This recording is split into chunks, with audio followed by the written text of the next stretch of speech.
There are screams in the void that no Vox channel dares record, tones too exquisite, too profane to be carried by mortal circuitry.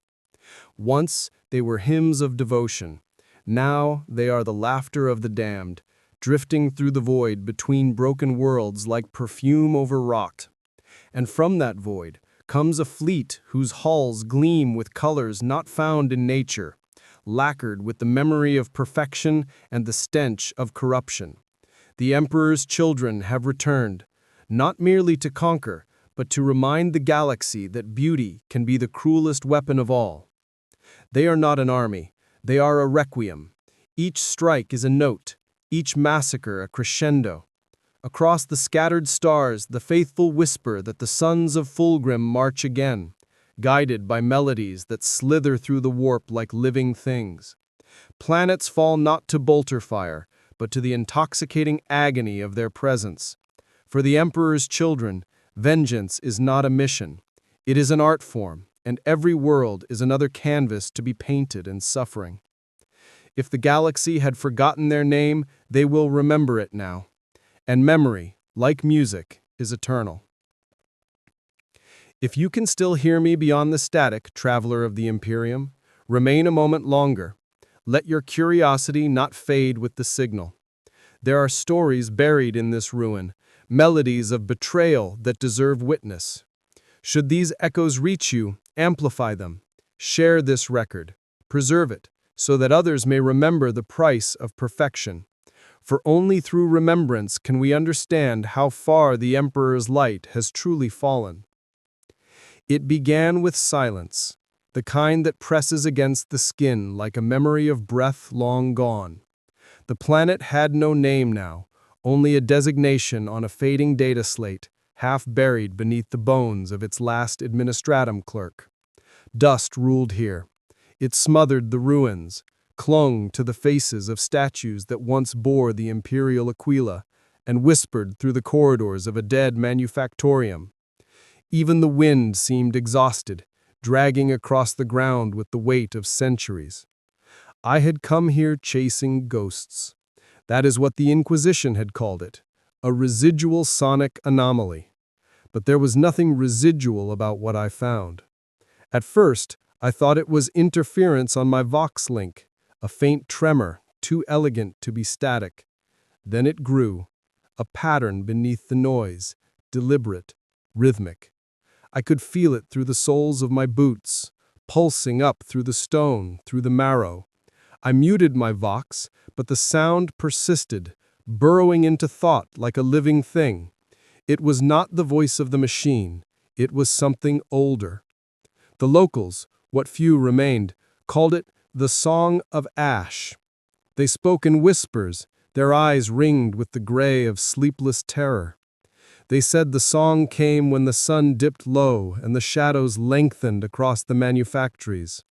They said the walls would tremble then, and the dust would rise, dancing in spirals lit by a light that wasn't there. Some said it was the ghosts of the Mechanicus, still laboring in eternal servitude. Others said it was the Emperor's wrath made audible. But those who lived long enough to describe it always did so with the same hollow reverence, as if beauty itself had killed them. I set up my recorder on the steps of a collapsed shrine. The aquila carved above the altar had been half melted by heat, its wings drooping like wax in the sun. Around me, the air shimmered faintly, though the atmosphere was cold. Then, as the first sliver of twilight broke across the horizon, I heard it again, the song. It began low, almost tender, a vibration beneath thought, like the purr of a dying star. The dust lifted in the windless air, swirling around me. Each particle caught the last of the fading light, glowing faintly gold. I tried to describe it into the Vox, but the words failed. The language of men has no measure for what I saw. It was music made visible, motion made divine. Then, just as suddenly, the tone shifted. The air thickened. The sound became a scream, a harmony of thousands, perfectly in tune, resonating through the broken city like a heartbeat. something was coming. The ground cracked beneath me as the first tremor rolled through the ruins. My aspect spiked into madness, frequencies layered in impossible complexity, a harmony that no human ear could have composed. Then I saw them, shadows first, moving through the smoke like dancers. The light caught their armor, violet, gold, and ivory, fractured by age, yet gleaming with unnatural vitality. I had seen Astartes before, loyal sons of the Emperor, clad in the somber hues of duty. But these were art given flesh. They moved with a grace that defied the battlefield, their gait a blend of ceremony and predation. And from their armor came the sound, the music that had haunted the ruins. It wasn't played, it was them. Each motion released a note, each strike against the earth sent a chord rippling through reality. I watched, frozen, as one of them raised a hand. His gauntlet gleamed with filigree, every curve etched with impossible precision. The lenses of his helm met mine, and in that instant I felt my mind tear. A voice whispered, not in words, but in sensation, like the echo of silk against bone. We return not for conquest, but remembrance. The others emerged behind him, a procession of beauty and ruin. Their weapons were instruments, bolters reshaped with strings that thrum as they fired, chain blades tuned to scream in key. They walked as priests, as performers, as executioners. The Emperor's children had come home. The sky ignited. A column of violet flame tore open the clouds, raining motes of shimmering dust upon the ruins. The song grew deafening, vibrating the metal in the walls until rivets burst and statues crumbled. My vox imploded in static. My ears bled. Yet through it all, I could not look away. This was no invasion. It was resurrection. I understood then that vengeance could be beautiful, that art could destroy as completely as fire. And as the first of the Emperor's children stepped onto the altar of the broken shrine, I saw reflected in his armor not my face, but something vast and endless. A god watching its reflection shatter. The Song of Ash had become the Symphony of Dust. When I awoke, the world was quiet again. My recorder lay cracked beside me, its data slate melted into a single shimmering sheet of glass. The sky above was a pale bruise, streaked with the last traces of the storm that had carried them. The ruins that once stretched for kilometers were flattened, sculpted into smooth curves as though by an artisan's hand. There was no debris, no rubble, no corpses, only the dust. It had settled in deliberate patterns, concentric rings of pale gray, as if the entire city had been transformed into a single vast sigil. I should have fled then. The rational part of me, the fragment that still remembered fear, whispered to turn back, to signal for evacuation. But curiosity is a disease, and I was already infected. I followed the trail of symmetry through the ruins, drawn toward the heart of what they had remade. With each step, I felt the air grow thicker, humming with residue. The song lingered like a memory you can almost recall, but can't quite name. As I crossed what had once been the central square, I found them again. Not the Astartes themselves, but their aftermath. A mural stretched across the wall of a collapsed basilica, painted in blood that shimmered like oil. The image shifted as I moved, the pigments alive, rearranging into shapes that eluded comprehension. At one angle, it depicted the emperor radiant upon his throne. At another, the serpentine visage of a being too graceful to be human.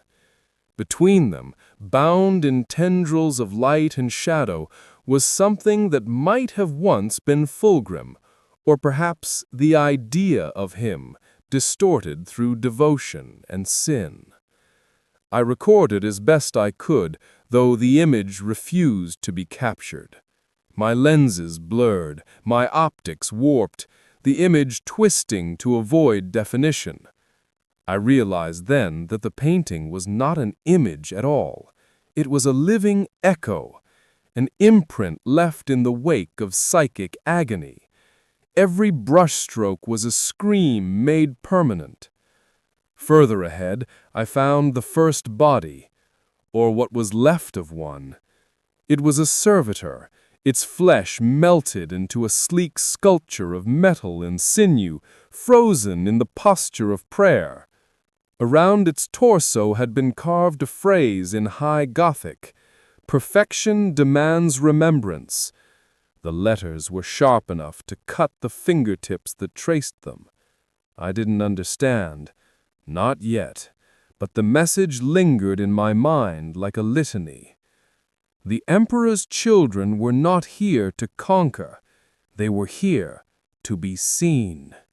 Every ruin, every corpse, every note of their terrible symphony was a message to the galaxy, a reminder that beauty, once defiled, becomes vengeance incarnate. The wind rose again, scattering dust like a funeral shroud. Through it, I glimpsed movement, a figure kneeling at the base of the mural. For a moment, I thought it was another servitor, but as I approached, I saw the faint rise and fall of breath, a survivor.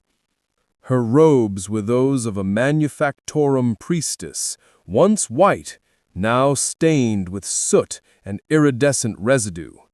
Her eyes were open, fixed on something I could not see. I knelt beside her, whispering, "Can you hear me?" She did not turn her head, but her lips moved. "He sang to us, said we had forgotten his name, said he would remind us in gold." Who sang? The angel, the one in the violet helm. Her breath caught, her eyes refocused on something distant. He showed us the truth, that the Emperor's light was never perfect, that even gods envy what they cannot create. Her pulse stuttered. She smiled faintly, as though in bliss. Then she was gone. I stood there, surrounded by the silence she left behind. My heart pounded, each beat echoing like a drum within my skull. Somewhere beyond the horizon, a low hum began to rise again, faint but unmistakable. The symphony was not finished. I turned my gaze skyward. The clouds had begun to swirl in a slow spiral, drawing toward a point of impossible color. The warp shimmered through the upper atmosphere like oil on glass. In that light, saw shapes, serpentine, angelic, monstrous, all dancing in harmony. And within their midst, the glimmer of a single perfect sigil burned through the veil. The imperial Aquila, twisted into something beautiful. I realized then that this was not merely an assault on a world. It was a performance, a declaration to every corner of the Imperium. The Emperor's children were not returning as conquerors or heretics. They were returning as artists reclaiming their masterpiece. I pressed my hand to the sigil carved in the servitor's chest and whispered the phrase I did not yet understand. "Perfection demands remembrance." And the dust answered, rising around me once more in golden spirals as the sky began to sing. The light shifted without warning, and the world fell into a strange twilight that seemed neither day nor night. It was not the movement of the sun that caused it, but the shimmer of the veil itself, a warp distortion unfurling across the upper sky like a curtain of silk. Every sound died. Even the wind dared not move. I felt the weight of it pressing down, the slow suffocation of awe. Through the static of my damaged vox, a faint chorus began to whisper. At first it was a fragment of melody, soft, deliberate, almost mournful. Then one by one, other voices joined it. Metallic, human, inhuman, a choir of pain disguised as beauty. The resonance passed through the ruins, vibrating through my armor until my bones hummed in sympathy. I looked toward the manufactorum towers, and there, atop the highest spire, I saw them again. They stood like statues cast from some obscene cathedral dream. A dozen of them, their armor lacquered in violet and pearl, each plate carved with filigree that pulsed faintly like living veins. Their helms were sculpted into masks of angels, serpents, lovers, monsters, and behind them loomed banners made from skin stretched thin and dyed translucent, catching the sickly light of the warp and refracting it into 1,000 shifting hues. One figure stood apart, the one she had called the Angel. His armor bore the scars of ancient wars, each mark filled with liquid gold. From his back unfurled a cloak of segmented metal that rippled as though alive, every movement accompanied by the faint hiss of unseen strings. In his hand he held no weapon, only a conductor's rod fashioned from bone and silver. When he raised it, the world obeyed.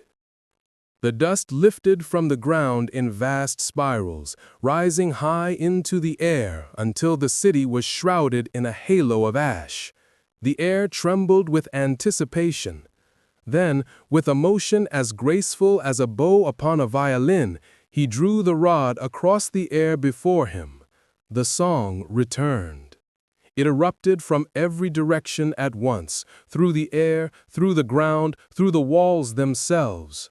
I dropped to my knees as frequencies collided in impossible harmony, shaking the teeth from my jaw.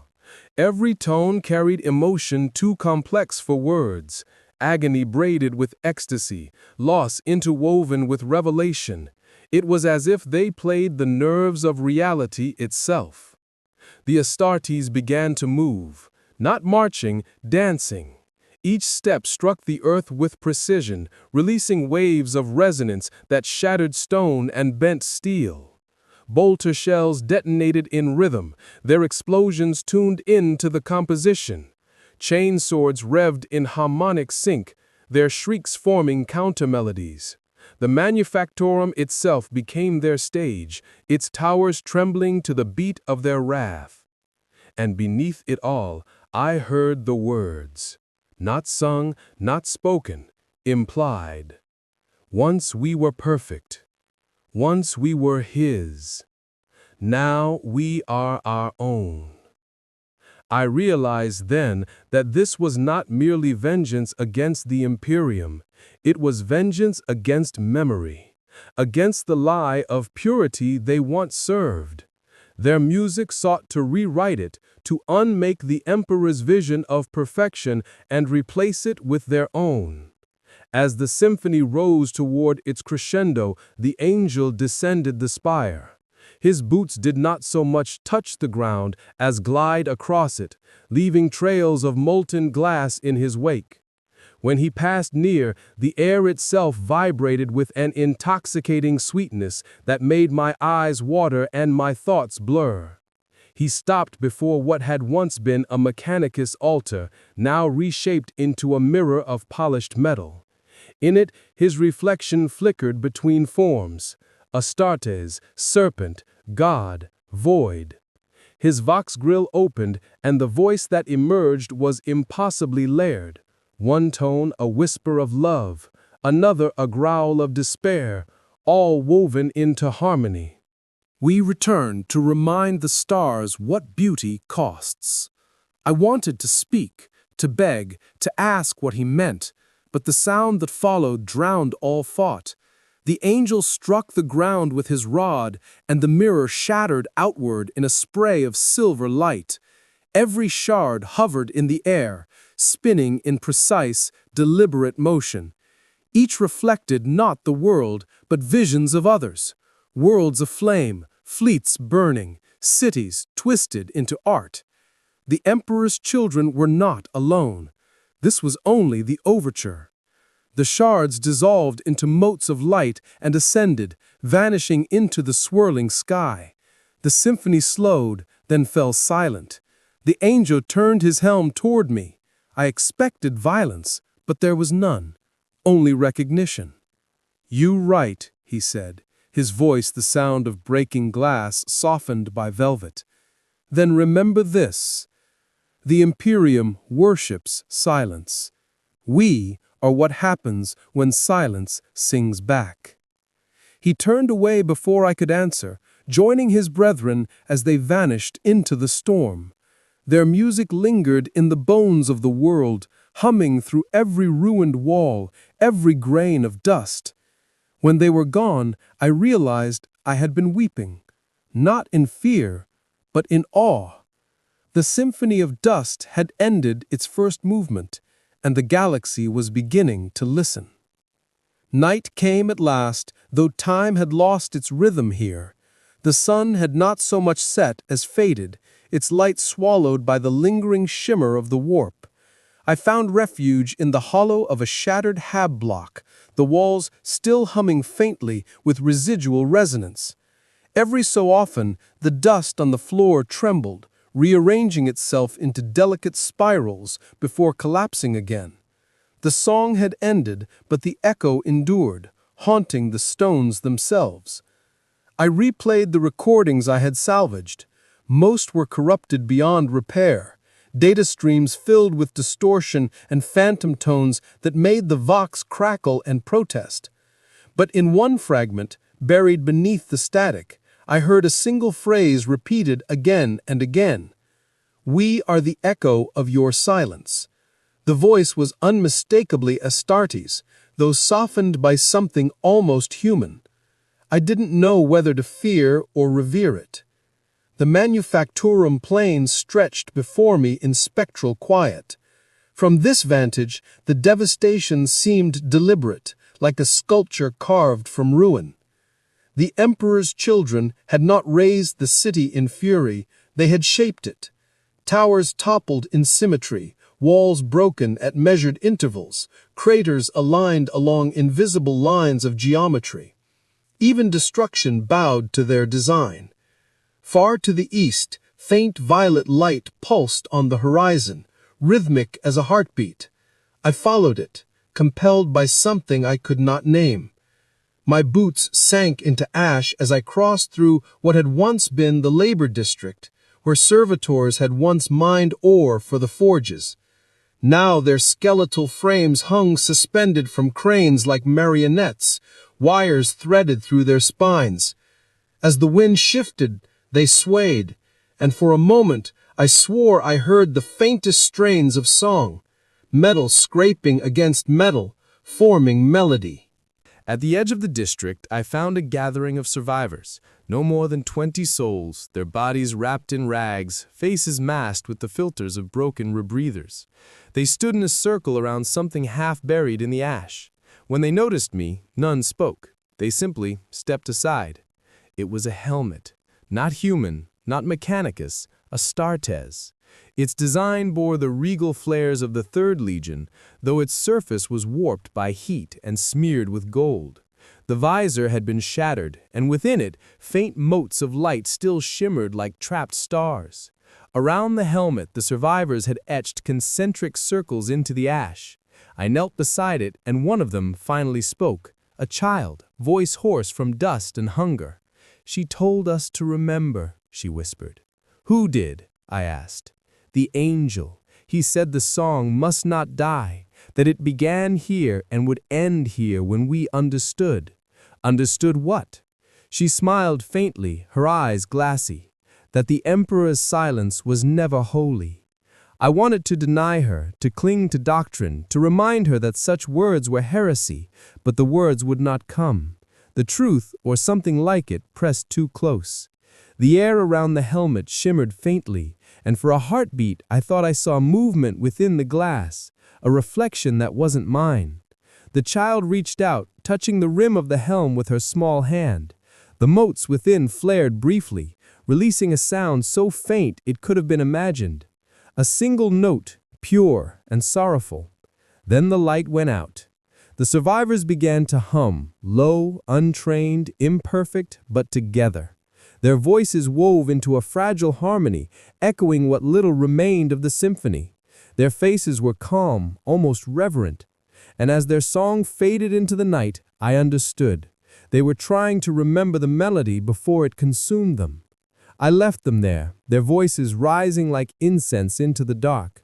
The horizon glowed brighter now, the violet pulse deepening into a storm. I followed it without thinking, every step dragging me closer to the source of their vengeance. At the edge of the plains, I found the crater where their flagship had descended. It was vast, kilometers across, lined with glass that still glowed from the heat of atmospheric entry. The ship itself was gone, but its impression remained, a perfect sigil scorched into the world, too precise to be random. From above, it must have looked like an eye, open and unblinking. The dust swirled at its center, whispering fragments of melody. I stepped forward, and for a brief, impossible moment the ground shimmered beneath me. I saw the reflection of the stars overhead distorted by the warp, and among them, faint but real, a shape moved, a serpentine silhouette wrapped in light, eyes like molten gold. I blinked, and it was gone. Only the hum remained. The Emperor's children had left this world behind, but what they had awakened would not rest. The symphony of dust was complete, but its resonance was spreading, carried by the winds between stars. I recorded my final message into the damaged Vox. If this transmission reaches the Ordos, know this: perfection is no longer divine. It breathes, it hunts, and it remembers. And with that, I turned toward the horizon, where the storm still sang. The transport that carried me away from the dead world was little more than a wreck given flight. Its hull was cracked, its engines howling with every burn, its void shields trembling like the breath of a dying saint. Yet it flew, cutting through the darkness toward coordinates whispered in my sleep. I should have turned back. No order compelled me forward, but something in the music that still echoed in my bones left me no choice. There was another world waiting, and the song had not yet ended. The stars along the route burned wrong. Every flicker felt deliberate, as though the void itself had adopted a rhythm. I slept rarely, and when I did, my dreams bled color.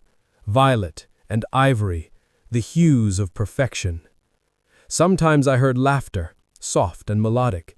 Sometimes the scrape of metal against skin. And always, somewhere distant, the voice of the angel whispering, "You cannot understand beauty until it hurts."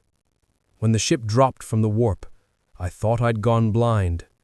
The planet below was wrapped in pale mist, its surface gleaming as though encased in glass. It had no designation on any chart, no record in any archive, only a name whispered across corrupted Vox networks, repeated like a forbidden prayer. Chimera. I descended alone. The air was thick and warm, carrying a scent that was not natural, something floral but metallic beneath it, like rusted perfume. The ground pulsed faintly underfoot. My auspex registered life, but not where it should have been. Readings bled into one another, human signatures interwoven with machine, organic patterns looping endlessly.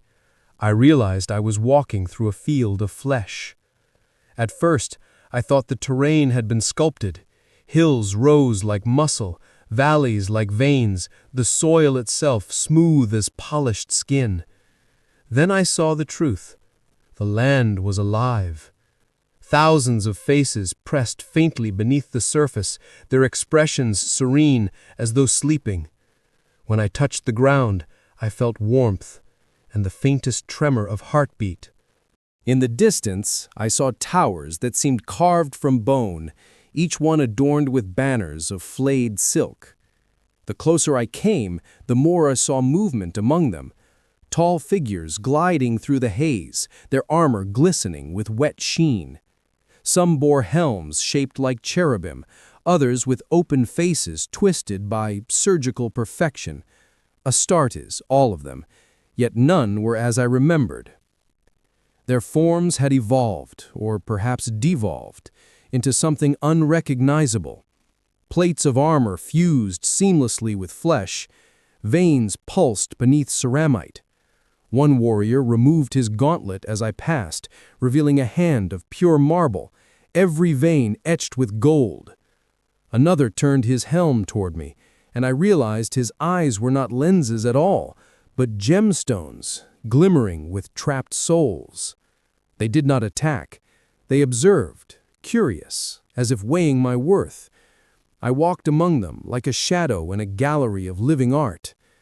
At the heart of the city stood a grand structure unlike any basilica of man, a dome of translucent tissue stretched over bone pillars that throbbed faintly in time with the planet's pulse. Inside, a light pulsed from above, violet and gold. The air shimmered with energy, and a sound like a heartbeat filled the space. When I crossed the threshold, the warriors knelt, not to me, but to something unseen. A voice echoed through the chamber, soft, commanding, and beautiful beyond measure. Another listener, another chronicler. Do you come to judge us? I fell to one knee, though not from devotion. The sound itself was too much to bear. I came to understand, I managed, my throat raw, to learn what you are. The light above coalesced, folding upon itself until it took shape.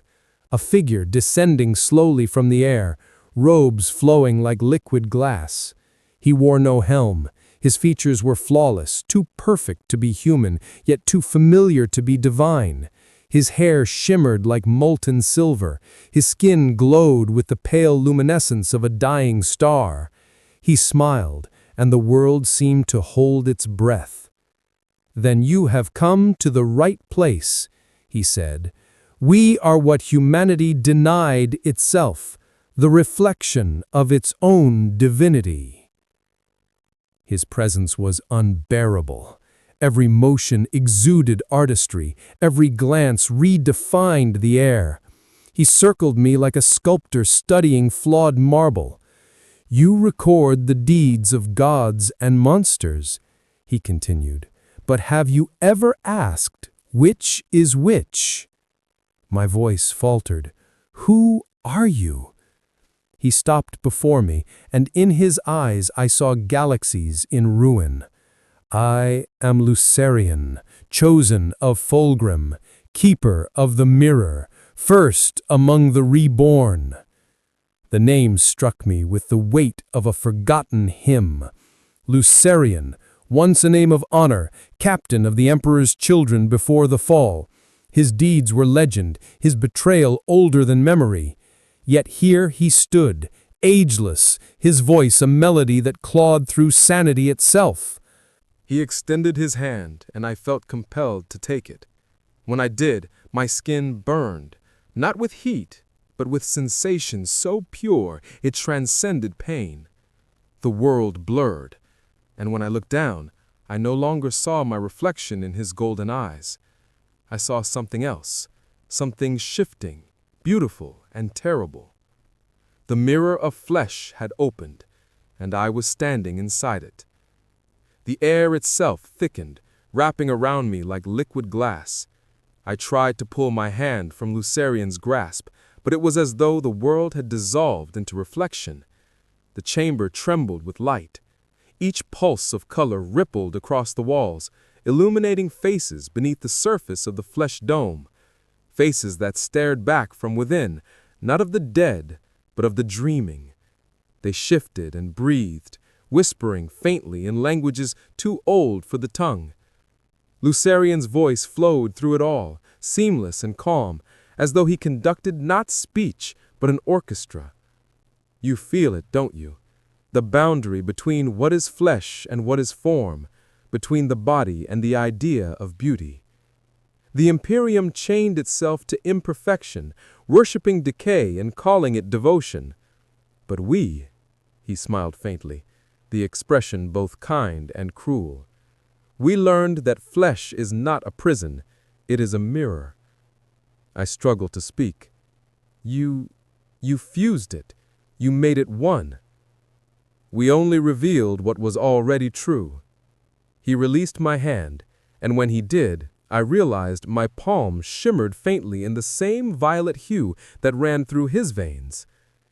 Everything that is perfect must break before it can be reborn. We broke long ago. The walls pulsed in response to his words, and the whispers grew louder. Figures emerged from the shadows, Astartes and mortals alike. Their bodies merged in seamless artistry. One bore wings of sculpted bone that flexed with impossible grace. Another moved upon limbs of glass that refracted the light into colors unseen by mortal eyes. Every motion was precise, choreographed, as though the entire chamber lived within a single, endless performance. I felt my mind slipping, my reason dissolving under the beauty and horror intertwined before me. This is desecration, I said weakly. You've turned creation inside out. Lucerian tilted his head, amusement flickering across his perfect features. Desecration? No, this is reverence. You of Terra call the Emperor the master of mankind, the architect of order. Yet even he, his tone softened, almost wistful, even he sought perfection through control, through silence. We sought it through surrender, through understanding the ecstasy of the flaw. He gestured toward the center of the chamber. The flesh parted like curtains, revealing what lay at its heart, a massive construct of muscle and glass shaped into a throne.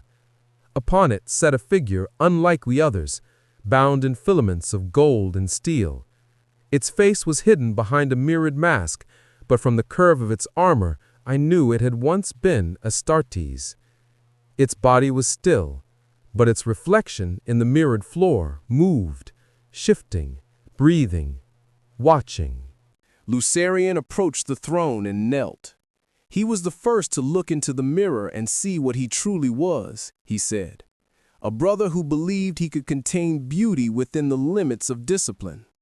When he saw what lay beyond, he could not look away. I realized what I was seeing, a relic of the Legion's earliest transformation, a remnant of the moment when art became faith. The body was long dead, but its echo remained, alive within the reflection. Lucerian turned to me again. You think we were damned by chaos, he said softly. You think the warp corrupted us, but the warp is merely the echo of what we desired most. It gave us what we sought, as it always does. What did you seek? I asked, my voice barely more than a whisper. His smile widened, the edges of his perfection fracturing like glass under strain. To become beautiful enough to be loved by God. The word struck me harder than any blow. Around us, the chamber quivered with resonance, and I saw the truth bleeding through. The Emperor's children were not merely servants of Slanesh. They were its reflection, the fragment of humanity that believed divinity could be earned through the perfection of sensation. Lucerian extended his hand again, gesturing to the mirrored mask upon the throne. Look, chronicler, see yourself as we see you. See what you are beneath the veil of Imperium. I hesitated, but the pull was irresistible. I stepped closer. The mask shimmered as I approached, and within its reflection I saw not my face, but hundreds. Each one a variation of me, twisted, flawless, grotesque, divine. Some wore armor of light, others were nothing but song. My body trembled as I stared into eternity refracted through self. "Do you see now?" Lucerian whispered behind me. "There is no difference between devotion and desire, between holiness and hunger. Both are born from the same wound, the yearning to be whole." The whispers around us reached their peak, merging into melody once more. I could feel the planet's pulse through the soles of my feet, each beat syncing with my heart. The line between my body and the living world blurred until I could no longer tell where I ended and it began. Lucerian leaned close, his breath cold against my ear. "You came seeking understanding. Then understand this. Perfection is pain made sacred. And in pain, we remember who we are." I fell to my knees as the reflection shattered. Light engulfed the chamber. The last thing I heard before darkness took me was Lucerian's voice, calm and almost tender. "Welcome to the mirror of flesh." When I awoke, the world breathed with me. Every inhalation filled the chamber, every heartbeat echoed through the living walls as though the planet itself pulsed in rhythm with my veins.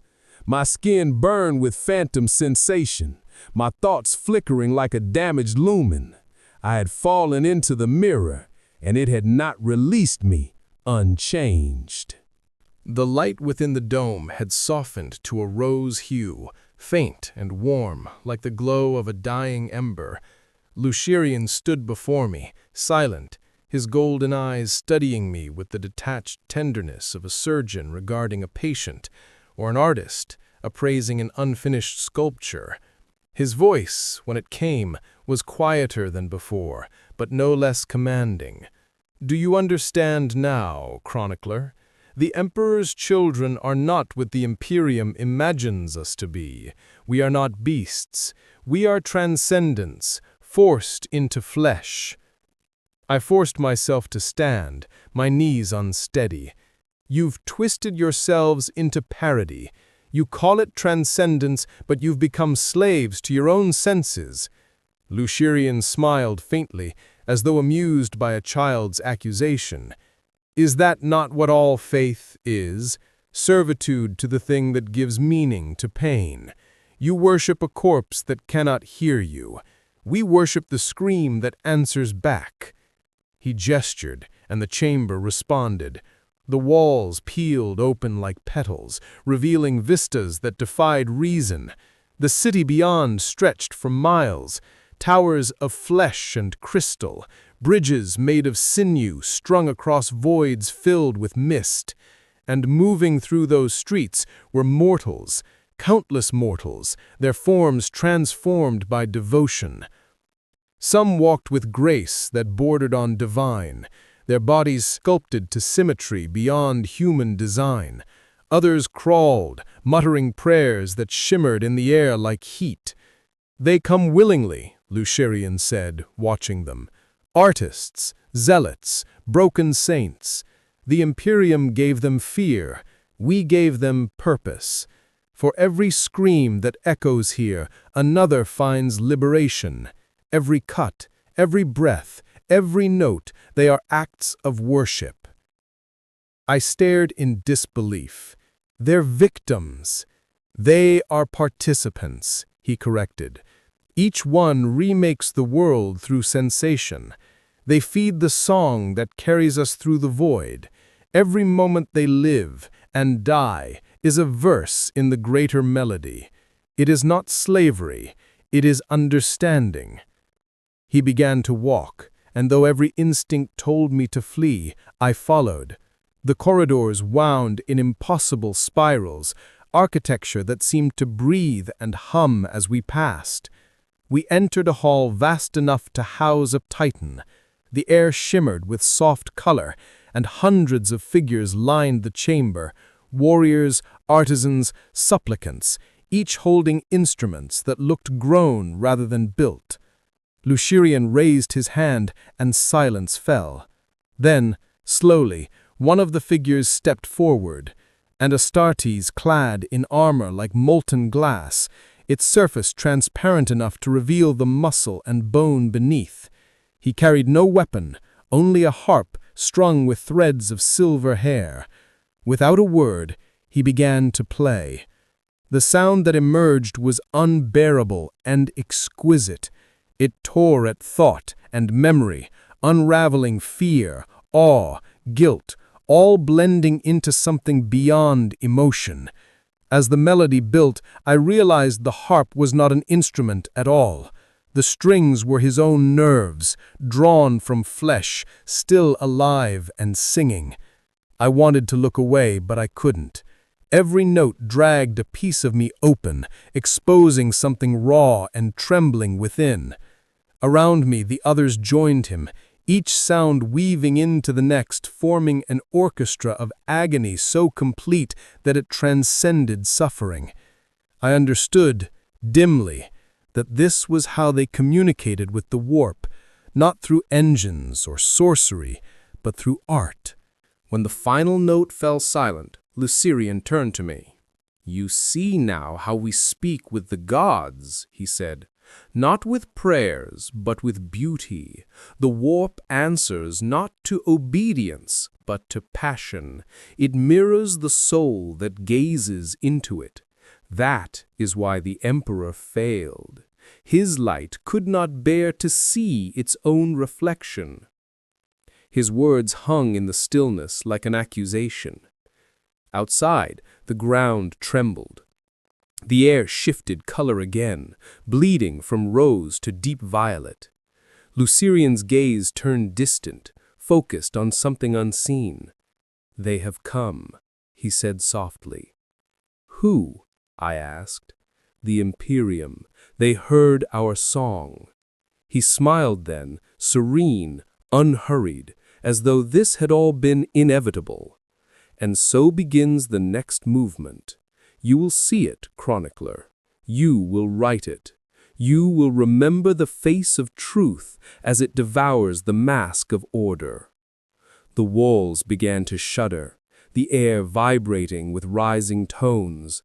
Outside, the mist churned, and from beyond the horizon came the roar of engines, dropships, gunships, the servants of the throne descending into the heart of the mirror world. Lucerian turned toward the sound, spreading his arms as if welcoming a lover. "Let them come, the flesh remembers its sculptor." The first explosions bloomed like flowers in the distance, and beneath their thunder, the song began again, low and patient, as if the planet itself was drawing breath for the next verse. I raised my recorder, my hands trembling as the echoes of war and art intertwined once more. The mirror of flesh was about to reflect the Imperium. Lucerian raised his hand, and the living architecture responded. The city began to shift, towers bending with organic grace, bridges tightening like tendons. From the plazas, columns of violet vapor rose into the air, psychic residue or incense, I couldn't tell. Beneath the ground, I felt vibrations, slow and deliberate, the planet itself awakening to their call. "They've locked on your signal," I said. "They're coming for you." Lucerian's smile was almost tender. "Let them. Every act of hatred becomes another verse in our song. The Imperium will not silence us, it will complete us." I wanted to protest, to shout that the fleet would annihilate this world, that no music could withstand the fury of orbital fire. But my words were drowned out by the first impact. A drop pod crashed into the outer quarter, tearing through a cathedral of bone and crystal. From the wreckage emerged warriors clad in gray and gold, their armor marked by the twin-headed Aquila, Adeptus Custodes, the Emperor's own. Lucerian's gaze flickered, a brief shadow of something like nostalgia crossing his perfect face. Ah, his angels come to kill his fallen. The custodians advanced with mechanical precision, their halberds gleaming, their vox commands cold and efficient. The mortals of Chimara ran to meet them, unarmed but unafraid. They sang as they charged, Voices rose into harmony, swelling into a crescendo that pierced the air with such intensity that even the custodians hesitated. Then the song changed. The melody became light, visible, tangible. Sound turned to color, color to form. The very air fractured into refracted prisms, slicing through ceramite and flesh alike. The custodians faltered, their gold armor splitting under invisible force. One fell, his helm shattering, and his scream became another note woven into the music. Lucerian descended from the balcony with the poise of a dancer stepping onto his stage. His weapon, a blade shaped like a tuning fork, vibrated with harmonic fury. When he struck, it wasn't motion, but resonance. A single sweep disintegrated a custodian and left a trail of luminous mist in the air. The others adapted quickly, forming ranks, firing in bursts of blinding light. Bolts tore through the air, detonating against the architecture of living flesh. Yet every impact seemed only to feed the city. Where their rounds struck, the walls bled gold, sealing themselves in seconds. I saw a custodian drive his spear through the chest of an emperor's child, only for the wound to bloom into blossoms of glass, closing around the blade, trapping it. The warrior laughed, his blood singing in harmony with the planet's pulse. I stumbled backward, overwhelmed by the sensory cacophony. The sight of beauty turned lethal, the sound of faith unraveling itself. I didn't know who to fear more, the servants of the throne or those who had rejected it. Each fought with conviction so absolute that there was no room left for mercy. Lucerian moved through the chaos like the conductor of apocalypse. "Do you see it now, chronicler?" he called to me, voice carrying effortlessly through the noise. "They call us monsters, yet we are only mirrors. Every act of their purity is a reflection of our sin." Above, the sky split open as the main Imperial cruiser entered low orbit. Lances of white light seared across the horizon, striking the surface with precision. Mountains liquefied, towers collapsed. The sound that followed was beyond comprehension, a note so pure it felt divine. The city screamed, and the scream became music again. Lucerian stood amidst it all, radiant and terrible, the last movement of a masterpiece born from ruin. His warriors fell around him, but none screamed in agony. They sang as they died, their voices carried upward into the storm. The custodians advanced, relentless, their blades now stained with colors that should not exist. And then, amidst the fire and sound, Lucerian turned to me once more. "Remember this, chronicler," he said, his form dissolving into the luminous dust that swirled around him. "We are not what the galaxy made us. We are what it hides from itself." The light consumed everything. I felt my body lift, weightless, my mind splitting between awe and terror. The last thing I saw before consciousness fled was Lucerian's smile reflected in the burning sky, tranquil, knowing, infinite. The mirror of flesh had cracked, and through the fracture, something vast began to stare back. Silence followed the annihilation, but it was not the silence of peace. It was a silence that vibrated beneath the skin, like the pause between breaths when the lungs forget their purpose. Camorra was gone, or rather, it had transformed. From orbit, I could see it through the cracked viewport of a commandeered custodian dropship, a sphere of molten gold veined with violet fire, pulsing faintly as though it still lived. The Imperial fleet hung above it in quiet dread, their engines dim, their auspex readings scrambled by the resonance that would not die. I should have been dead. My escape was neither earned nor logical. One moment I was falling through the burning city, the next I was adrift among wreckage, the dropship's controls unresponsive, carried by unseen currents through the void. I told myself it was luck, but in my bones I knew it was design. The Emperor's children had not finished their symphony, they had simply changed the stage. Through the Vox, fragments of communication bled into the cabin, distorted, fractured. Imperial captains shouting into the static, custodian officers demanding confirmation of planetary sterilization. Then, underneath it all, faint as breath. The music. It was impossible. Kimura had been reduced to slag, yet the sound persisted, low and rhythmic, traveling through the void, seeping into the very channels that carried the Emperor's orders. I leaned toward the Vox grill, listening. The melody was faintly familiar, the same progression I had heard in the Manufactorum ruins of the First World. But now, it carried words, too faint to be human, too deliberate to be chaos. We are the echo that remembers what silence forgot. The Vox hissed violently, sparks bursting from the console. I tore off the headset, but the sound continued, vibrating through the hull. Around me, the instruments began to flicker, readouts warped into glyphs of impossible geometry, each symbol pulsing in time with the beat. For a moment, the ship seemed to breathe. Then came the voices. At first, they spoke like command codes, calm and procedural, but they multiplied, overlapping until they formed a chorus. I recognized none of them, yet each felt intimately familiar, as though they were thoughts I had forgotten to think.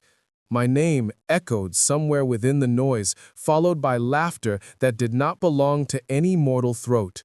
I reached for the manual control stick, but the ship moved of its own accord. Engines flared, redirecting me toward the edge of the system, into the black. The stars elongated into streaks of gold and violet, and then, abruptly, there was no space at all, only light and sound. When it cleared, I found myself hovering over a world that should not have existed. It had no entry in any Imperial archive, yet its orbit was precise, its gravity stable, its atmosphere breathable. Its surface shimmered like glass, reflecting the void above it, and through the reflection, I saw shapes moving beneath, like figures beneath the surface of still water. I activated the external Vox receiver, hoping for a signal, but what came instead was the hymn. Loud now, layered with voices from across the stars. It was a call, transmitted not through frequency, but through emotion itself. Every Imperial ship within range responded unknowingly, their systems syncing to the rhythm, their machine spirits lulled into obedience. The fleet became an orchestra, its thrusters and reactors forming the percussion of damnation. And at the center of it all, the voice returned. Lucerian's voice. You see now, Chronicler, the Imperium thought it silenced us, but silence is only another instrument. We are the Vox Infernum, the voice that speaks when all others fall mute. I stared into the swirling reflection of the planet below, and there he was. His form flickered within the mirror surface, projected through the warp's shimmer. His armor was cracked, his body half light, half shadow, but his eyes still gleamed with impossible serenity. "You're dead," I whispered. He smiled. "Nothing perfect truly dies. It only changes medium." Around the planet, reality began to distort. Imperial vessels shifted out of position, their crews reporting visions, echoes of their own faces reflected in armor that wasn't theirs, hearing orders they had never spoken. Vox operators screamed as their own voices answered them from channels that should have been silent. The Emperor's children had found a new battlefield, not of flesh or stone, but of sound. Lucerian raised his hand. The reflection rippled. "They will hear us across the void," he said. "Even their prayers will carry our refrain. The Imperium speaks through Vox and Litany. We will speak through them." I felt it then, a vibration deep in the bones of the ship, resonating with my heartbeat. Every syllable he spoke seemed to rewrite the pulse of reality itself. I realized that the song was no longer outside me, it was within me, synchronized to my very breath. "Stop this," I pleaded. "You'll tear the galaxy apart." Lucerian's reflection leaned closer, filling the viewport until it became all I could see. "Not apart," he said. "Open." And with that, the Vox erupted in pure sound. No words, no structure, only a wave of resonance so vast that the ship itself began to melt at its seams. my vision blurred, my mind fractured into tones and colors. Somewhere, far away, I thought I heard laughter. Then the reflection shattered. When I awoke, I was no longer in space. I was standing in a corridor of black glass, my reflection stretching endlessly in every direction. The vox was still whispering, faint but clear. The voice of the damned is only the truth, sung too loudly. I walked forward, not sure whether I was moving at all. Every step left ripples of sound in the air. Every breath returned as harmony. The world of silence had become a cathedral of echoes, and through them, the Emperor's children were speaking to the stars. At first, I thought it meant Lucerian, but then, beneath the hum of sound, I heard another voice, deeper, older, resonant with unbearable sorrow. It did not speak words. It spoke intention. It was him, or perhaps the idea of him, the Emperor's echo, carried through the static of creation. It was faint, almost imperceptible, but unmistakable, a presence like light seen through a veil. The realization struck me like gravity. Both the Imperium and its heretics were transmitting through the same frequencies now. Their prayers and their blasphemies had merged. The Vox Infernum was not just a weapon. It was a mirror between gods. I stumbled forward until I reached a vast chamber that seemed suspended between moments. A dais of black glass rose in its center, inscribed with spiraling symbols that glowed faintly gold and violet. Atop it stood a figure, Lucerian once more, though now his form flickered like a failing transmission. His armor was fractured, his face fractured into countless overlapping visages, youthful, ancient, monstrous, divine. "You've crossed the threshold," he said, his voice both beside me and inside me. "Now you understand the truth of the song." I steadied myself. "You've infected the Vox systems. The Imperium will never be able to purge this. Every world, every cathedral, they'll all hear you." He smiled gently, almost sorrowfully. "They already do. They just call it faith." I wanted to deny him, but he raised his hand and the chamber darkened. In the shadows, the air filled with whispers, snippets of prayers from across the galaxy. Some cried out for deliverance, others for vengeance, others simply for meaning. Each voice was pure, desperate, human. Then the melody wove through them, binding them together until it was impossible to tell which voice was worship and which was heresy. Lucerian's expression softened. "Do you see? The Imperium sings its devotion every moment. We only gave the galaxy harmony." "But it's madness," I said. "You've blurred the line between devotion and damnation." He approached, every footstep ringing like a chime. "Lines are illusions, chronicler.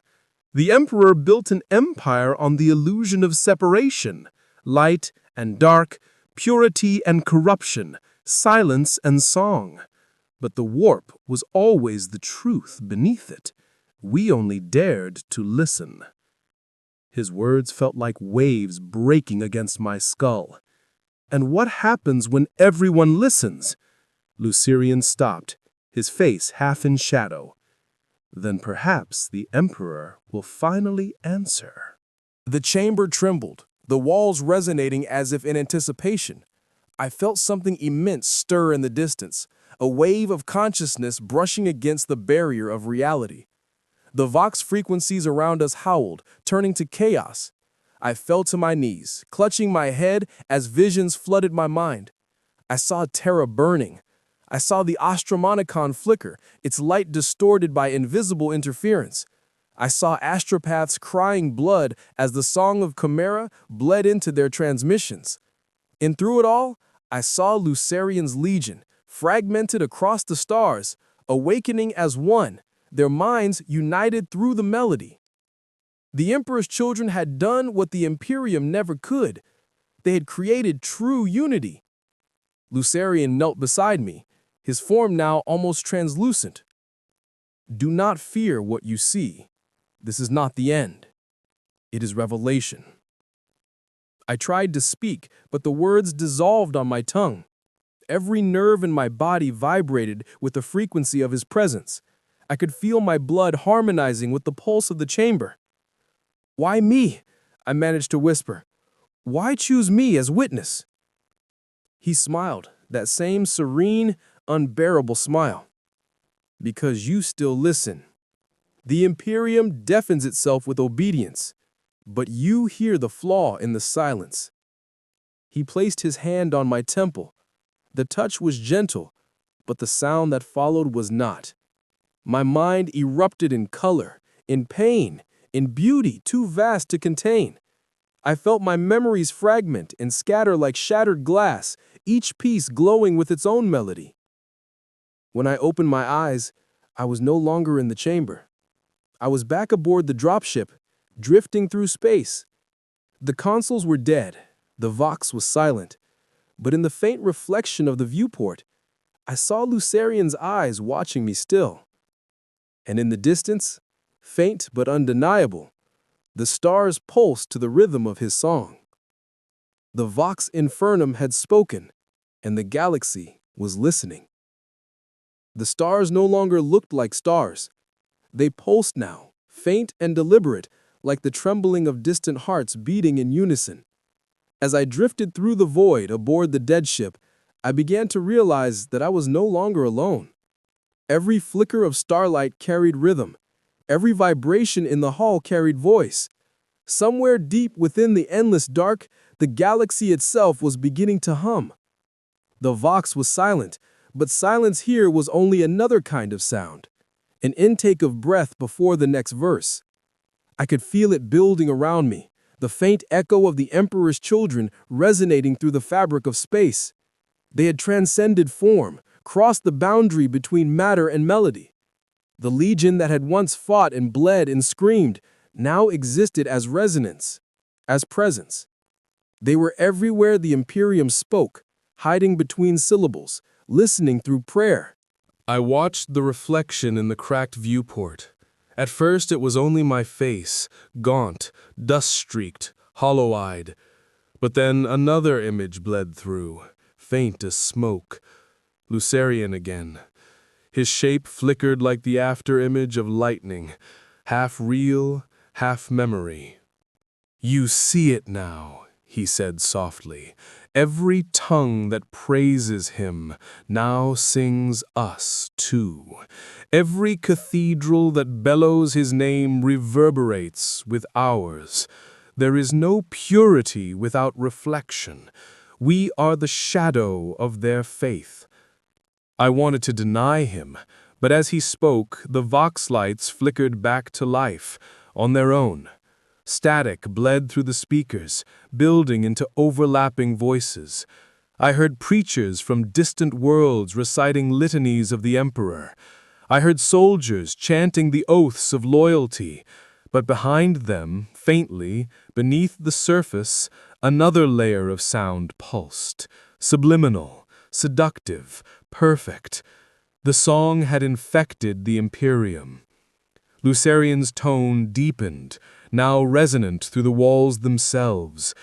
"It is not blasphemy, chronicler. It is continuity. The Imperium has always feared the perfection of sound, because sound cannot be contained. The Vox is their heartbeat. Now it is ours." A shiver passed through me.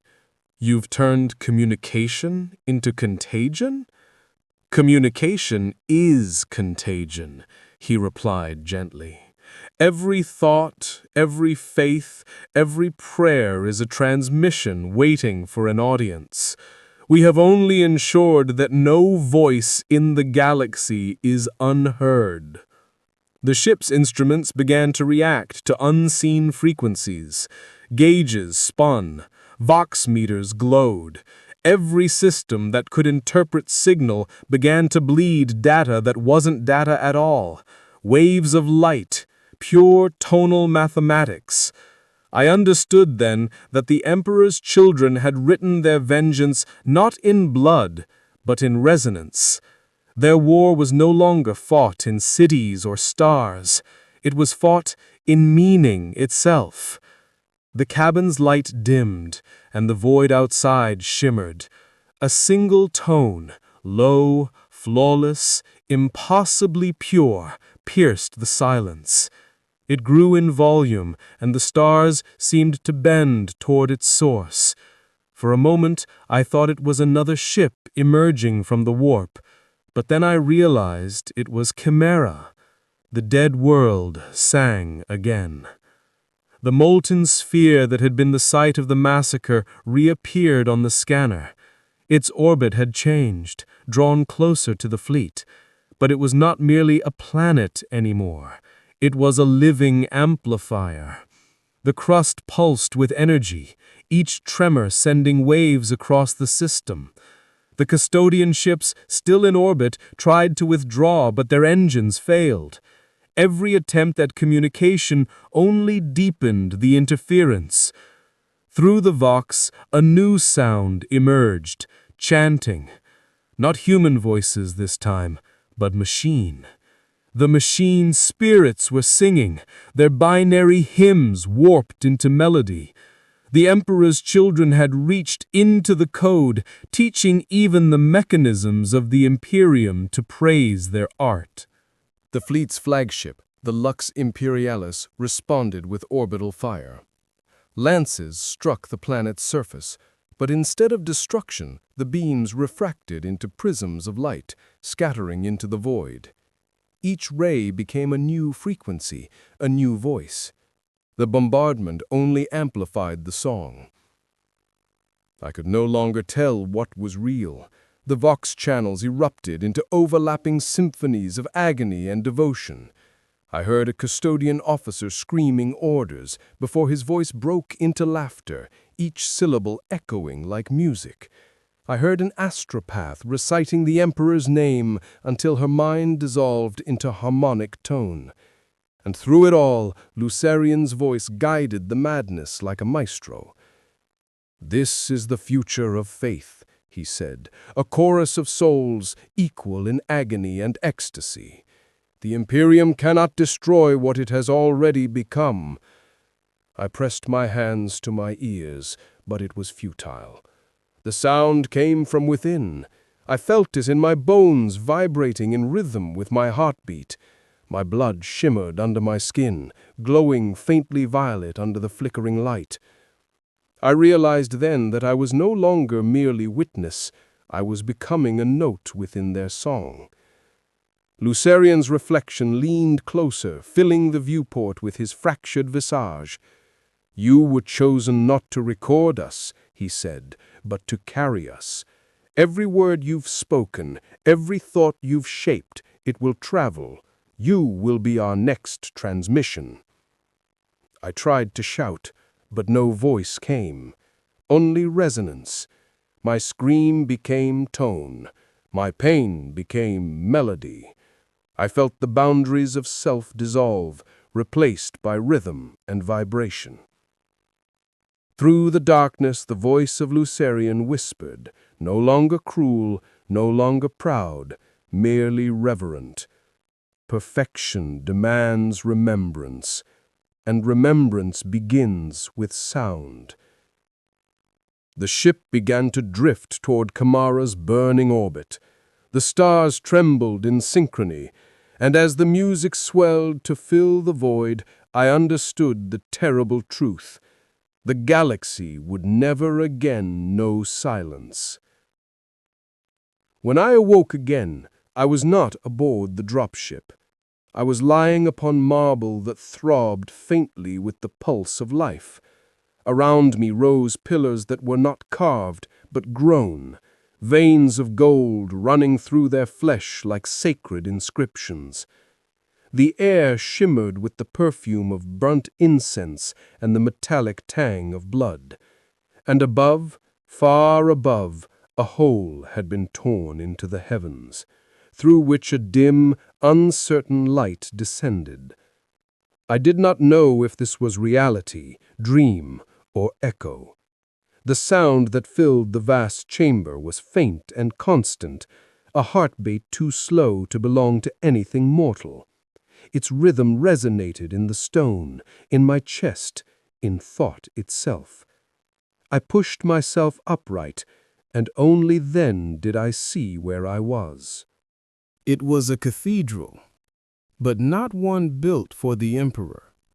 At its center stood an altar sculpted from glass and bone, shaped into the form of a man seated upon a throne. His face was veiled, his body cracked, his golden armor melted and fused into the stone beneath. The air trembled with reverence.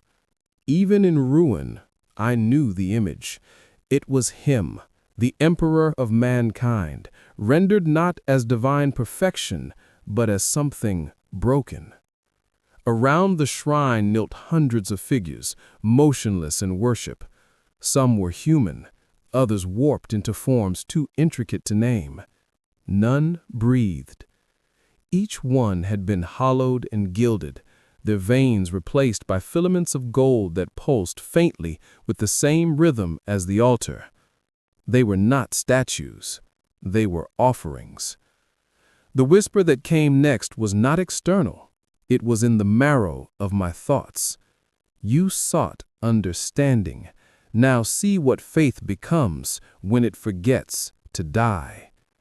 Lucerian's voice, no longer the voice of a man, but of something that had passed beyond flesh. I turned, expecting his form, but instead I saw a reflection in the air itself, a ripple of light suspended before the altar. He was there and not there, a ghost sculpted from radiance and memory. His face bore the same serene confidence as before, but now something deeper lay beneath it, weariness perhaps, or awe. "This is what your Imperium worships," he said quietly, "a god who cannot die and therefore cannot change. What beauty is there in eternity if it cannot evolve?" My throat was dry. "You mock what you once loved." Lucerian smiled faintly, as though the accusation amused him. "Love is not mockery. We did not turn from him out of hatred. We turned because we understood. The emperor built perfection through discipline, through control, but control decays. All structures crumble. Even gods fracture beneath the weight of their own silence. So we built him anew, in reflection." He gestured toward the altar. The golden veins in the statue brightened, flowing like rivers. "Here we remember him as he truly is, not as an unchanging deity, but as the first artist, the one who shaped humanity, who sought to make the imperfect perfect. And like all artists, he broke his creation to see what lay within." The whispering grew louder, echoing through the cathedral. It was not chanting, it was weeping, laughter, prayer, all interwoven. The voices rose from the hollow worshippers themselves, though their mouths never moved. The sound came from their throats in harmony, a choir of breathless devotion. Lucerian moved closer, his form flickering like a reflection on water. "We do not reject him, chronicler. We celebrate his flaw.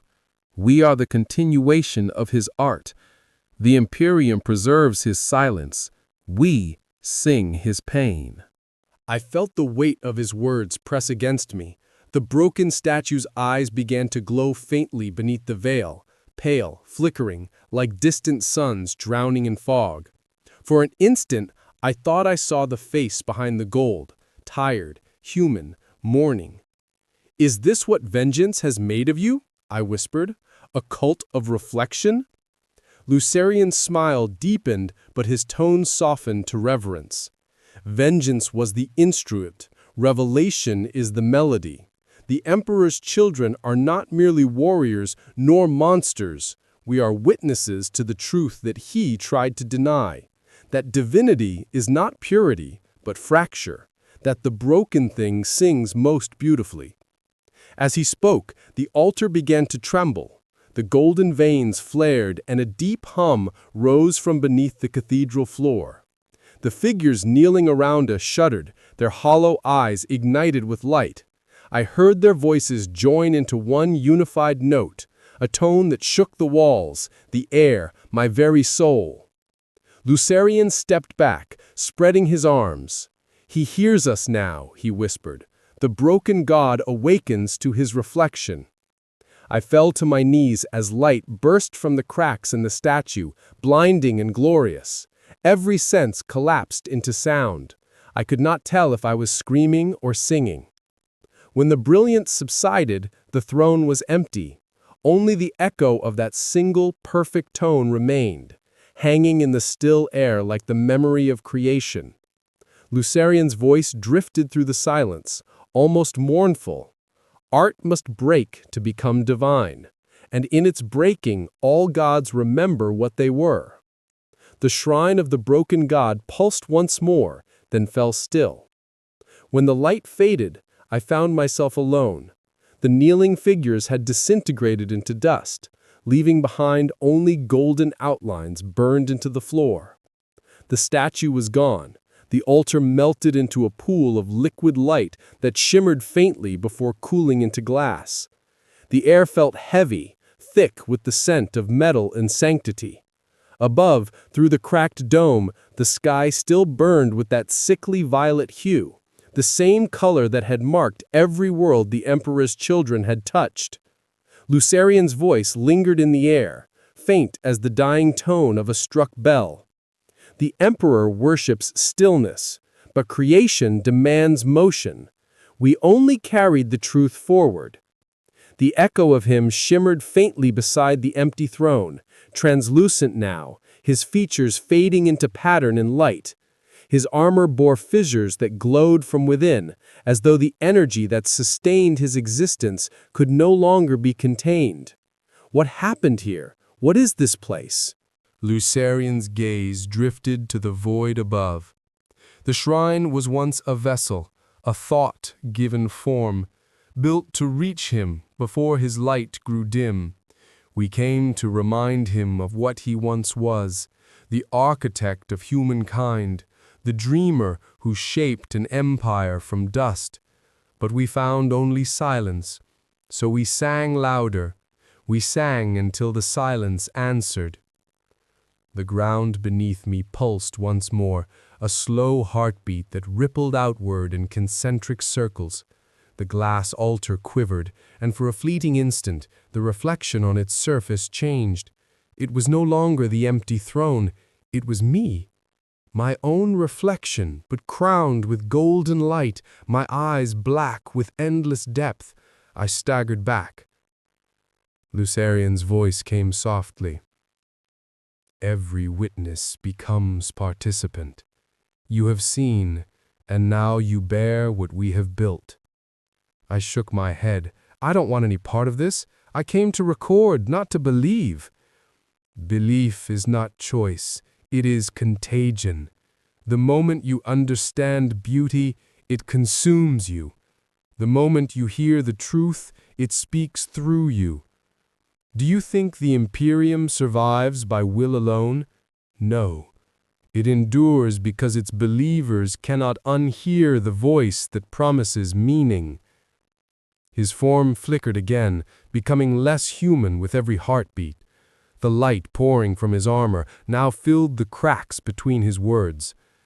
The broken god is awake, chronicler, not in the way your priests dream, but in the only way he can. He stirs through those who remember that he was once man. We remember the humanity he cast aside to become divine. That is our gift and our curse. The walls began to hum. The melody that once emanated from Kamara returned, softer now, but infinitely more complex. It wasn't a song, it was language without words, meaning beyond comprehension. It filled the cathedral, vibrating through my ribs, my skull, my blood. Lucerian turned his head slightly, as though listening to something far away. He hears us through the fractures. Every scar is an echo. Every scream is prayer. Every imperfection in the flesh, in the faith, in the music, it all leads back to him. Then slowly he looked back at me, and for the first time since I had met him, I saw uncertainty flicker across his expression. But even now I wonder, when he answers, will it be mercy or imitation? The question hung in the air, fragile and enormous. Before I could respond, the floor shuddered violently. The sound rose to a pitch that clawed at the edge of sanity. I pressed my hands to my ears, but it made no difference. The tone was not heard through air, but through thought. The altar split down the center. From the crack poured radiant liquid, forming shapes that twisted upward like smoke. Faces emerged, hundreds of them, some human, some monstrous, some divine.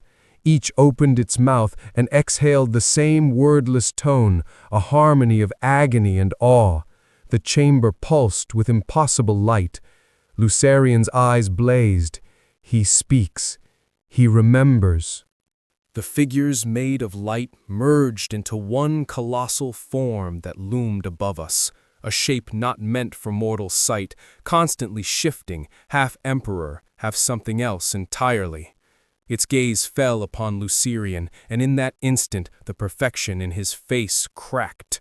"My lord!" he breathed. "Do you forgive?" The entity reached out, its hand a storm of radiance. Where it touched him, his body began to unravel, threads of gold and light peeling away. He did not scream. He smiled. "Even now, he creates!" The light swallowed him whole. When it receded, there was nothing left, only the faint after-image of a man kneeling in eternal devotion. The figure above me turned its gaze upon my trembling form, and though it had no mouth, I heard the voice, not in sound, but in meaning. "Remember me as I was, not as I became." The chamber collapsed. Stone became dust. Light became silence. And then blackness.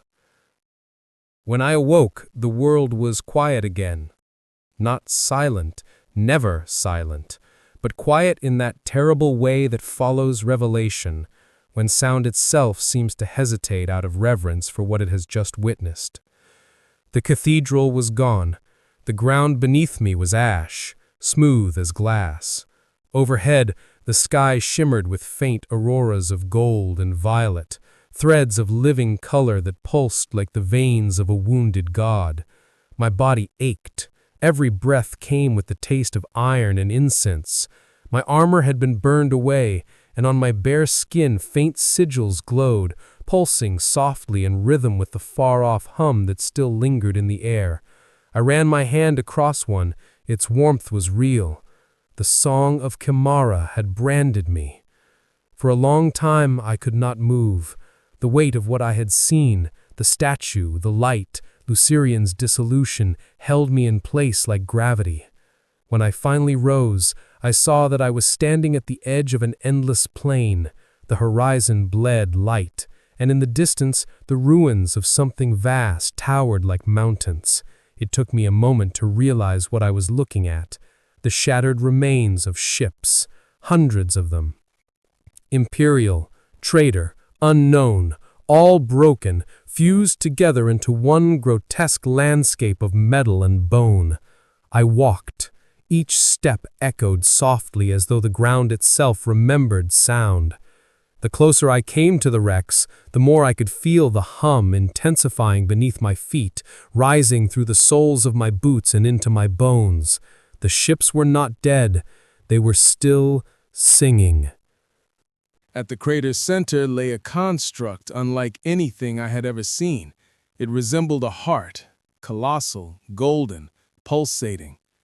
Tubes of glass and sinew stretched from it, connecting to the shattered vessels above like veins.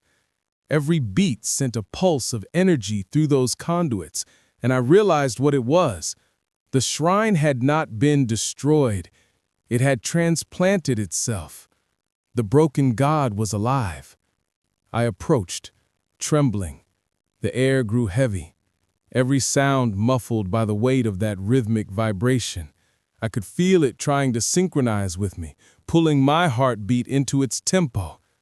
The closer I came, the more the hum became voice, words without sound, meaning without speech. I could not tell if it was the Emperor or Lucerian or something beyond both. Creation is not purity. Creation is fracture. You are what remains when silence breaks. The phrase repeated, resonating within my mind like a mantra. I fell to my knees before the massive, pulsing organ, my eyes streaming tears that burned faintly violent.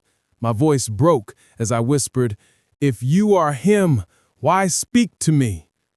The heart's surface rippled, and for an instant I saw a reflection within the golden membrane. Not the Emperor, not Lucerian, but myself, stretched across infinity, multiplied 1,000-fold. Each reflection sang in a slightly different tone, a harmony of identities merging into one impossible chord. Because you are the witness. Because you are the bridge. The realization struck with the force of divine agony. The Emperor's children had never sought to destroy the Emperor. They had sought to remind him of his humanity, to break the illusion of perfection and show him the reflection of what he had forgotten. And now, through their blasphemy, through their art, through Lucerian's death, they had succeeded. The Emperor's silence had been pierced. The heart pulsed again, and the ground shuddered. Far above, the sky split open, revealing not stars but a vast spiral of light descending like a wound through reality.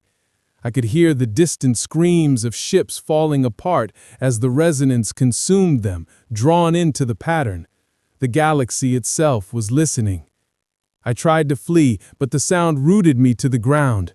The energy flowing from the heart coursed through my veins, burning, reshaping. I felt my skin tighten, my senses stretch beyond comprehension. I heard the thoughts of 1,000 worlds bleeding together, prayers, curses, screams, laughter, all converging into one endless song. And in the midst of it all, I heard Lucerian again. Do not fear it. The art was always meant to include you.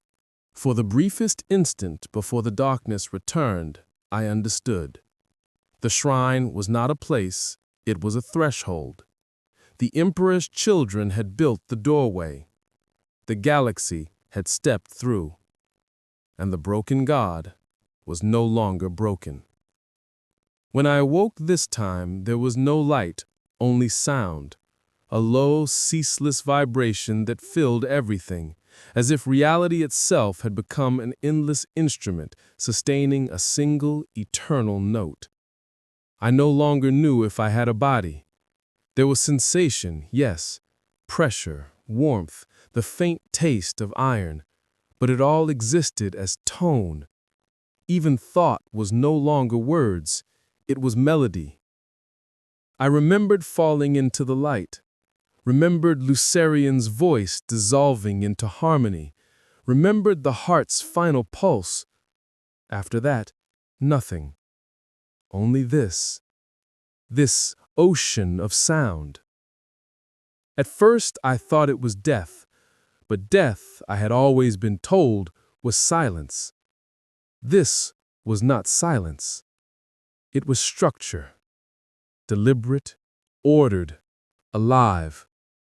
Somewhere within the endless vibration, a pattern began to emerge, faint at first, then unmistakable. A rhythm. The same rhythm that had once throbbed beneath the flesh of Chimera, beneath the shrine of the broken god. It was the galaxy breathing. I drifted within it, aware now that I was not alone. Countless voices resonated alongside mine. Millions, perhaps billions. Each one distinct, yet all woven into the same tapestry of tone. Some screamed, some prayed, some sang without meaning, and all of them were heard. The sound of their collective being formed something vast, something that moved through the cosmos like a slow wave of consciousness. I had become part of the Vox Infernum. But even within that unity, a new sound rose above the rest.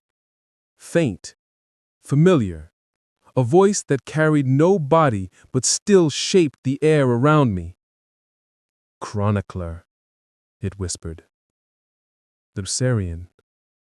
The name came not as memory, but as vibration, his voice woven into the pulse of existence itself. You followed the song to its end. You saw what none were meant to see. I tried to respond, but there was no speech here, only intention. My thoughts rippled outward, and he heard them as clearly as sound. What happened to me? You were chosen, not for faith, not for devotion, for resonance. You were the first to hear the flaw in the Emperor's silence, and so you became his echo.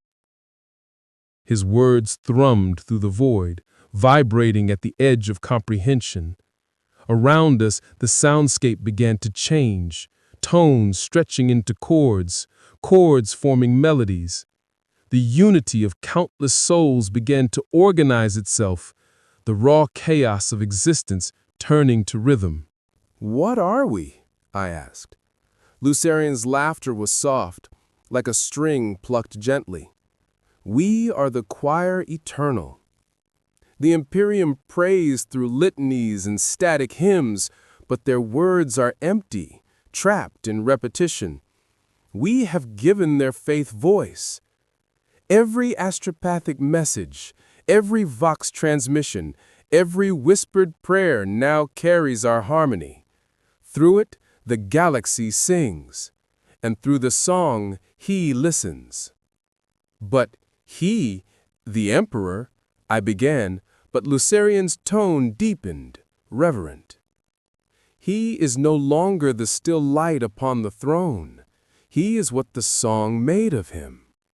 A God reborn through imperfection, through fracture, through memory. As he spoke, the surrounding soundscape shifted again.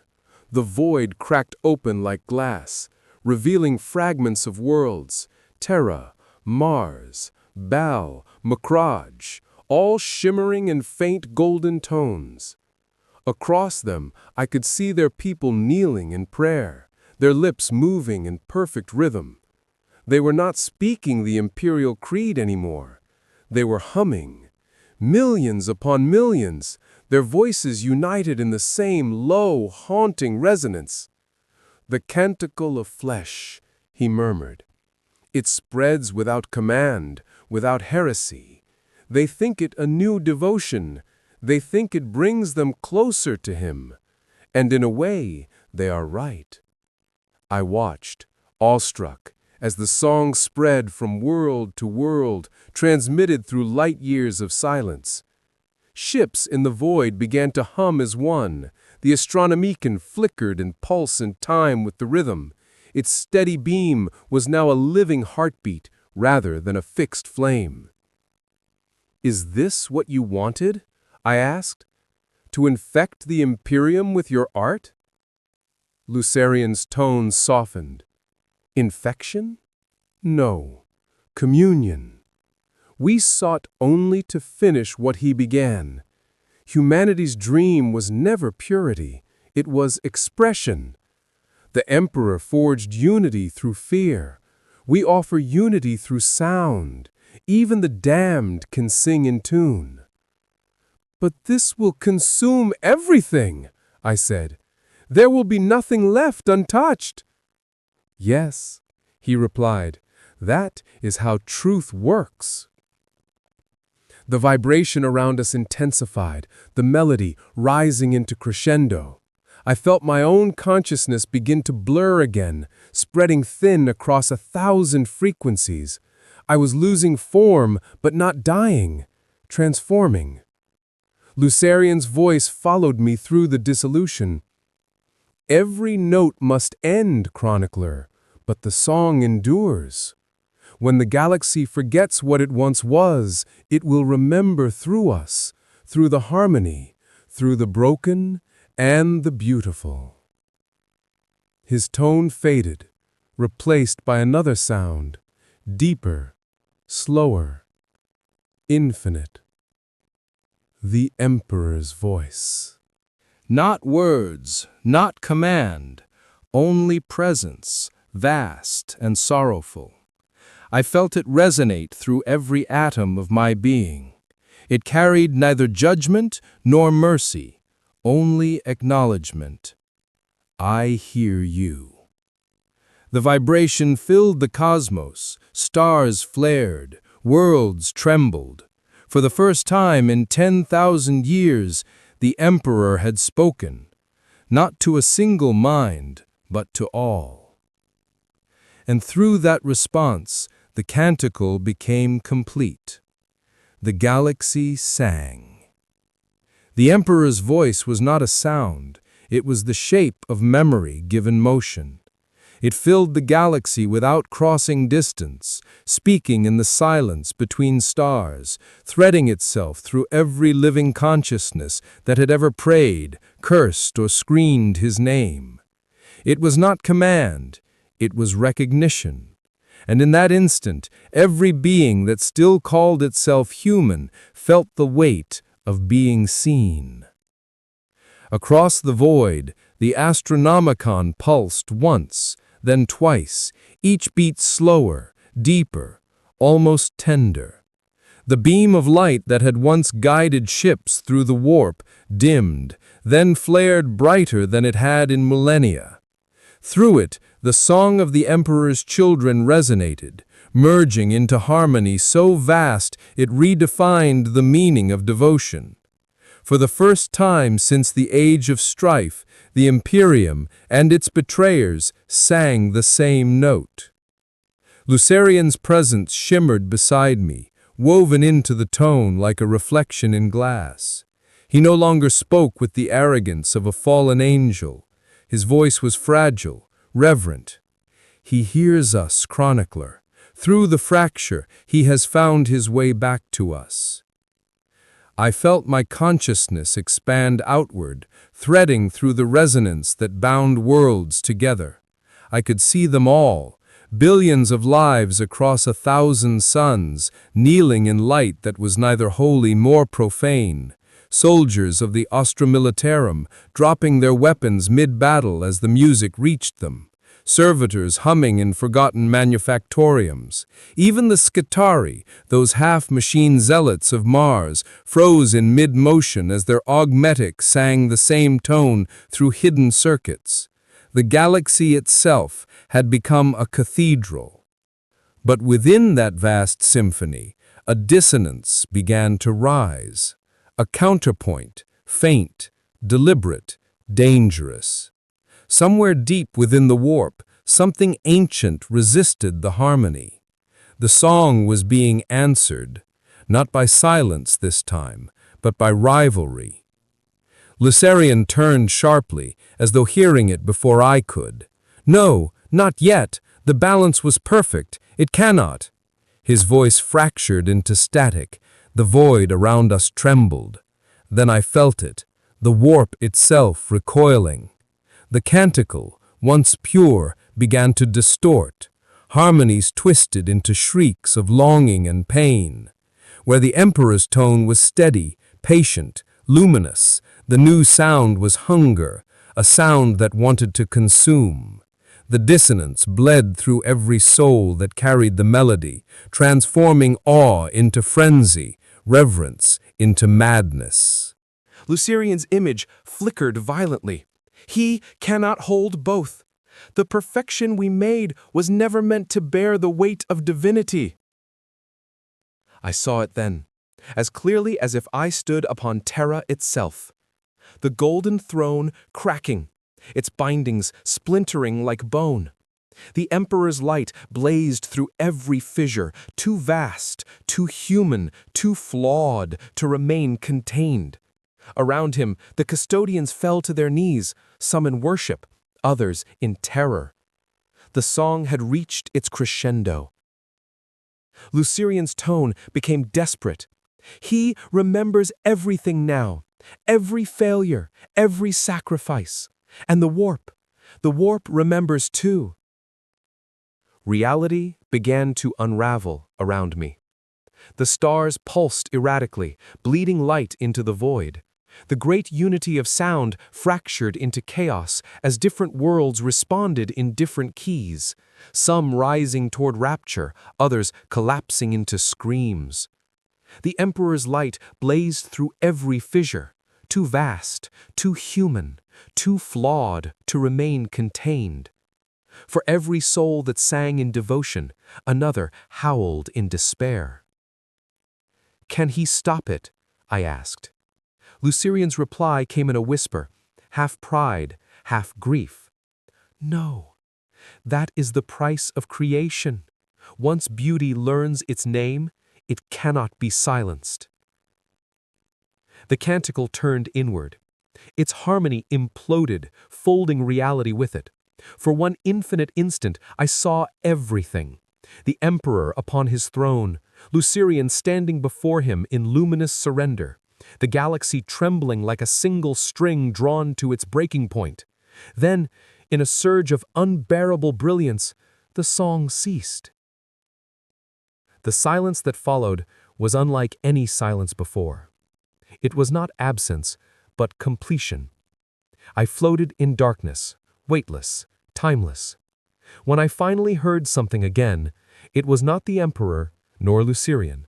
It was my own voice, small, human, real.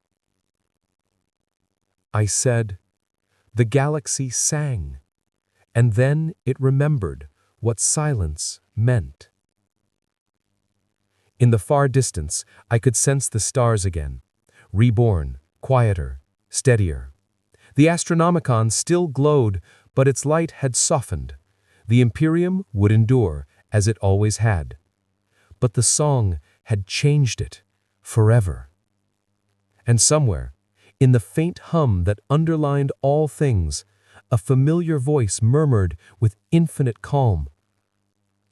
The masterpiece was never the music chronicler. It was the listening. Lucerian. Then the hum faded into memory, and I awoke once more, alone, alive, and carrying the sound of the last canticle in my blood. The galaxy would rebuild, but deep in its heart, between every prayer and every silence, the song would remain, waiting.